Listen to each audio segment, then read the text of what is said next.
Então, vamos lá. Na etapa 2, a parte A, compreensão e estrutura do banco de dados que eu vou trabalhar, né?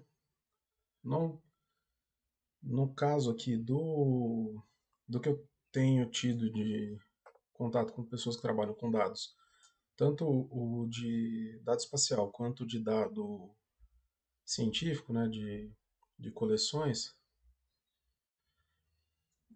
tem um conceito geral, as pessoas falam para mim, eu estou acostumado a trabalhar com banco de dados espacial e de muita informação. E as pessoas tendem a falar que eu tenho um banco de dados aqui. O banco de dados, na maioria das vezes, é uma coleção de planilhas ou uma coleção de arquivos que a pessoa tem, que na verdade não é um banco de dados organizado.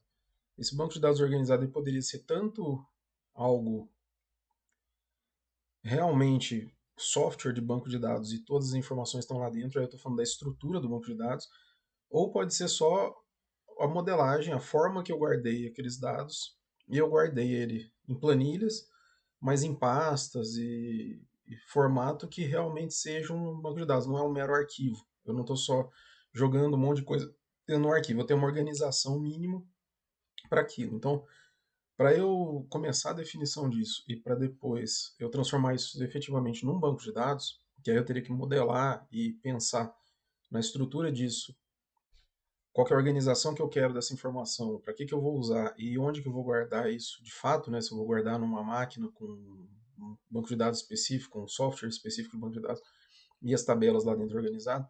Antes a gente vai falar da própria estrutura de dados, né? Aqui no caso, o primeiro item que a gente precisa definir antes de começar a fazer análise, antes de começar a olhar para detalhes do dado que eu vou usar depois, né? Eu vou primeiro ver se eu vou selecionar o tipo correto de dado. Então, esse diagrama aqui, eu começo selecionando o tipo de dado correto que eu quero para responder as minhas perguntas lá atrás. Determinar qual é a janela de tempo que eu quero desse dado, porque às vezes eu tenho algum dado, por exemplo, produto interno bruto do país. Eu vou olhar todos os dados que eu tenho, eu quero fazer uma análise do produto interno bruto desde que ele existe, do país tipo de 1800 alguma coisa, que às vezes não é fácil de achar. Olhando alguns dados, eu sei que essa informação eu tenho de 1970 para frente, um dado mais confiável. Em geral, eu não tenho acesso a banco de dados que tenha atualizado o PIB dos últimos 2 anos, por exemplo. Eu tenho referências, eu posso incluir essa informação nos dados, mas quando eu acesso bancos de dados internacionais de GDP, o Produto Interno Bruto, né, que é o, o GDP, é a sigla dele em inglês, né, eu vou ter fontes da ONU, do Banco Mundial, dos próprios países, né? Aí se eu olhar no Banco Central do Brasil, eu vou ter uma fonte de um tipo e nesse outro eu vou ter de outro. Geralmente, para eu poder comparar um país com outro, ele tem que estar dolarizado e tem que estar analisado e tem que ter sido tratado da mesma forma para todos os países. Então, senão eu não poderia comparar entre países. Então, eu preciso ver se eu tenho o GDP do Brasil desse ano. Não, porque ainda não completou o ano. Agora, do ano passado, tenho uma fonte, eu consigo encontrar o de 2021, mas ele formalmente regularizado e já tratado pelo Banco Mundial só tem de 2020 para trás, então eu tenho ele de 1970 até 2020. Vai ser suficiente para minha análise? Vai valer a pena? Ou eu vou usar em real mesmo, o do Brasil, entro lá no- nos dados abertos, eu não encontrei os dados abertos, ele só tinha o PIB de alguns dos municípios num período bem específico de tempo. Então, é importante eu determinar qual o início e o fim da minha análise, por que isso, e se o dado que eu vou analisar é o mesmo, é o correto para eu fazer aquilo. Aí depois que eu tiver essa informação, que eu já tiver definido o período que eu quero analisar e o tipo de dado que eu quero, eu vou ter que escolher entre gerar e colher novos dados.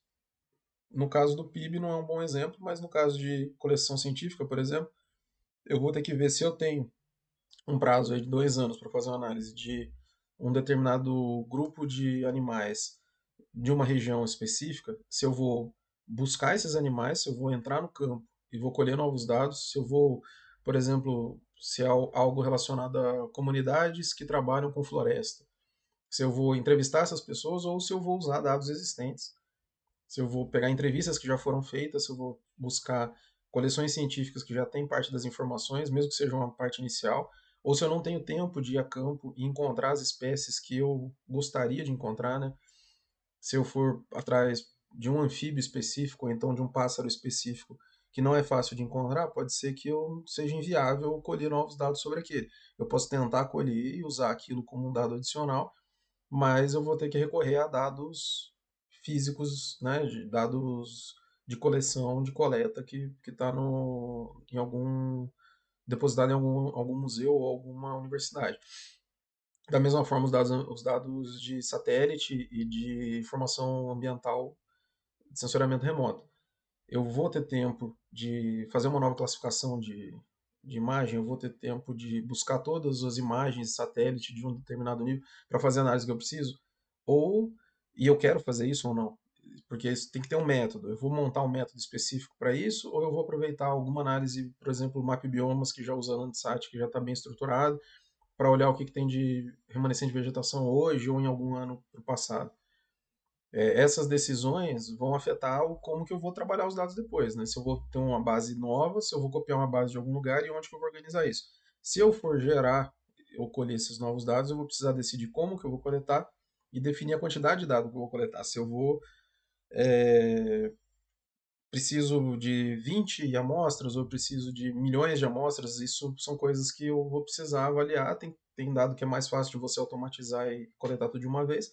Tem dado que é mais difícil, que vai demorar, pode ser que não seja viável fazer isso. Faz parte do criar novos dados. Ou, no caso de usar dados existentes, eu vou precisar escolher a fonte desse dado, por que, que eu escolhi aquela fonte, né? Definir a origem da informação que eu vou usar e definir quais dados vão ser utilizados naquela fonte. Porque, por exemplo, esse do Banco Mundial, as informações que eu vou trabalhar aqui com elas mais para frente, ela tem 600 variáveis diferentes, 670 variáveis diferentes dos países do mundo inteiro de várias décadas. Eu vou usar todos esses, ele tem lá, por exemplo, dado de educação do Banco Mundial, você tem quanto do PIB é investido em educação para pessoas do sexo masculino de 30 a 45 anos. Então são coisas bem específicas e são dados que eu vou precisar minerar, vasculhar eles, porque eles são muita informação, mas que pode não ser relevante. Então vai precisar fazer um filtro de algum jeito,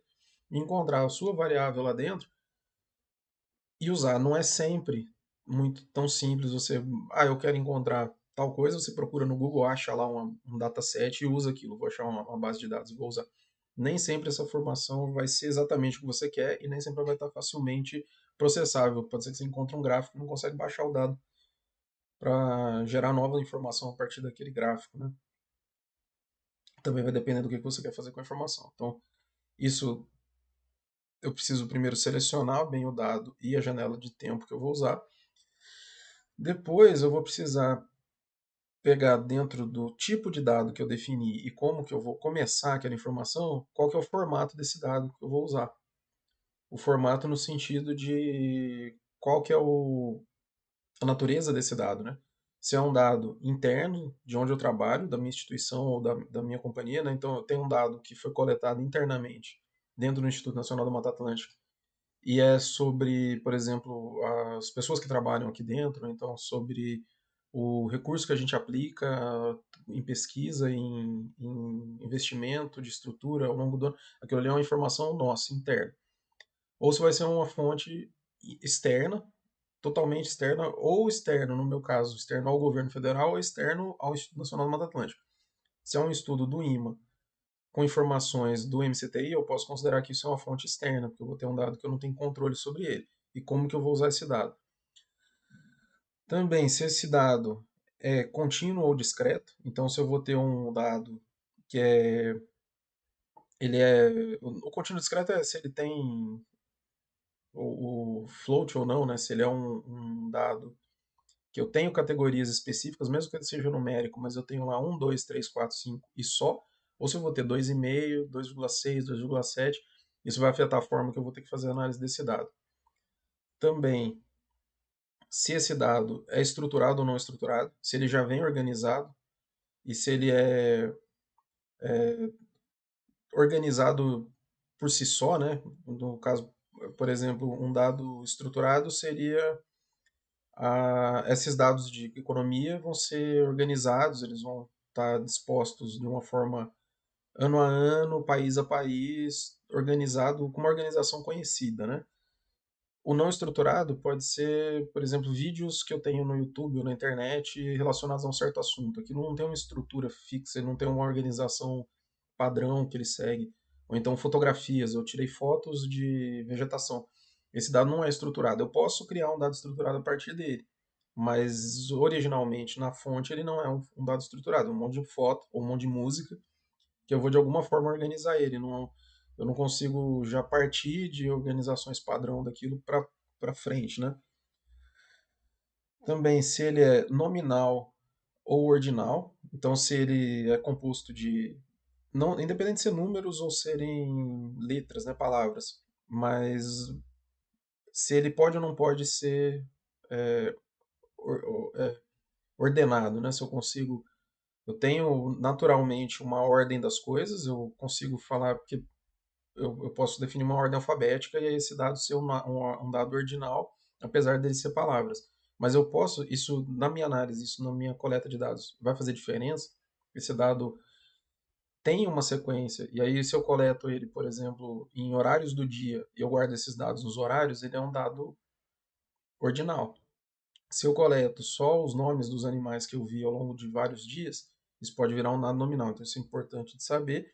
Também se ele é quantitativo ou qualitativo, se eu vou analisar é, volumes, né, se eu tenho como ver um número de grandezas diferentes daquela informação, e se essas grandezas que são a parte importante da minha informação, ou se é a qualidade do que eu estou olhando. Se eu vou olhar um, um dado que eu divido em vários pedaços e o que me importa é a soma daqueles pedaços, é diferente de eu pegar um dado que eu separo um bicho com uma perna, um braço, uma cabeça e aquilo ali viram análises diferentes daquilo. Então eu tenho uma qualidade que eu medir uma perna, eu medir um braço, e esse ser uma perna ou ser um braço pode ser mais importante do que o tamanho efetivo dos dois. Eu não posso comparar o braço com perna no tamanho, porque isso talvez seja irrelevante. Eu estou comparando coisas que não são possíveis de você analisar juntas. Agora, pode ser que a quantidade de pernas e a quantidade de braços seja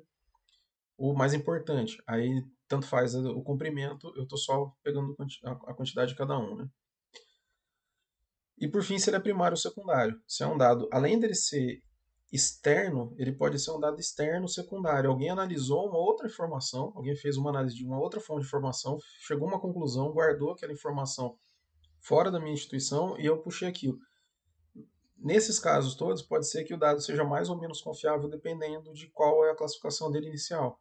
Pode ser que um dado interno, primário, seja muito mais confiável, porque eu tenho muito mais controle de como que ele foi tomado, do que um dado externo primário ou um dado secundário interno ou um dado externo secundário, que é pior ainda, porque eu tenho um dado talvez de terceiros que forneceram uma informação para alguém que é relacionado a mim e eu vou usar o dado desse relacionado a mim para fazer uma análise minha. E isso, o nível de controle, o nível de erro que pode ter naquela informação, a não ser que eu tenha isso muito bem definido, pode ser um problema. Ou, pelo menos, eu tenho que conhecer isso, saber que aquilo ali vai ser um complicador a mais na informação que eu tenho.